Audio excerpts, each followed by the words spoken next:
4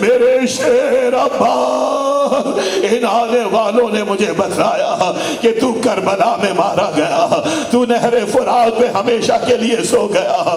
عباس مجھے یقین نہ آتا تھا، تیری ماں کو یقین نہ آتا تھا عباس کہ تو مارا گیا۔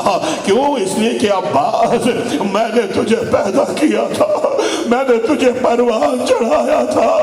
عباس میں تیری جوانی کو جانتی ہوں، میں تیری شجاعت کو جانتی ہوں۔ میں سوچتی تھی کہ کون ہوگا جس نے میرے عباس کو پچھاڑا، کون ہوگا جس نے میرے عباس کو مارا۔ میرا عباس نہیں مر سکتا، لوگ کہتے تھے، لیکن مجھے یقین نہیں آتا تھا۔ لیکن عباس، پھر تیری ماں کو یقین آ گیا کہ تو مارا گیا۔ کیسے یقین آیا؟ جب عباس آنے والوں نے بتایا کہ میری بیوی زینب کے سر سے چادر چھین لی گئی، میری شہزادی سکینہ تماچے کھاتی رہی، میرا مولا سید سجاد قیدی بنا لیا گیا۔ عباس مجھے یقین آ گیا، بھلا کس میں مجال تھی کہ عباس زندہ ہوتا اور کوئی بیویوں کی چادریں چھین لیتا؟ کس میں مجال تھی کہ سکینہ کو تماچے لگتے؟ کیا مقام ہے عزادارو؟ بس چند جملے ہیں، آمادہ ماتم رہیے، زیارتیں برآمد ہو جائیں گی۔ خداوند عالم آپ کے اس پرسے کو قبول کرے۔ کیا مقام و مرتبہ ہے سرکار وفا کا۔ عزادارو، جب یہ لٹا ہوا قافلہ دربار یزید میں پہنچا، یا عباس کی صدا بلند کیجئے گا، باب الحوائج کا ماتم ہے۔ عزادارو، اس تابوت کے ساتھ ساتھ بیویوں کا گریہ ہوگا۔ واہ عباسا، واہ حجابا، اے عباس، اگر تو نہ مارا جاتا تو ہماری چادریں نہ چھینی جاتی۔ مستند ترین روایت، علماء نے دستخط کی ہے اس روایت پر کہ لٹا ہوا قافلہ دربار یزید میں موجود ہے۔ ایک مرتبہ یزید ملعون نے شمر لئی کی طرف دیکھا عزادارو، اور شمر سے یزید ایک سوال کرتا ہے، سر و سینہ پیٹ کے استقبال کیجئے گا ماتم کا۔ ایک سوال کرتا ہے، اے یزید، یزید پوچھتا ہے، شمر، جب تو نے حسین کو ذبح کیا ہے، جب خنجر چلایا تھا حسین کے گلے پر، تو حسین کی زبان پہ کیا تھا؟ بس عزادارو ماتم کی منزل ہے۔ یزید نے سوال کیا، شمر ملعون کہتا ہے، یزید، جب میں نے حسین ابن علی کے سوکھے گلے پہ خنجر چلانا چاہا تو میں نے دیکھا کہ حسین نے کوہنیوں کا سہارا لیا، اپنے زخمی سر کو اٹھایا، نہر فرات کی طرف دیکھا، 3 دفعہ پکارا، ابا ابا ابا، سکینہ تنہا رہ گئی، ابا زینب اکیلی ہے۔ یا اللہ۔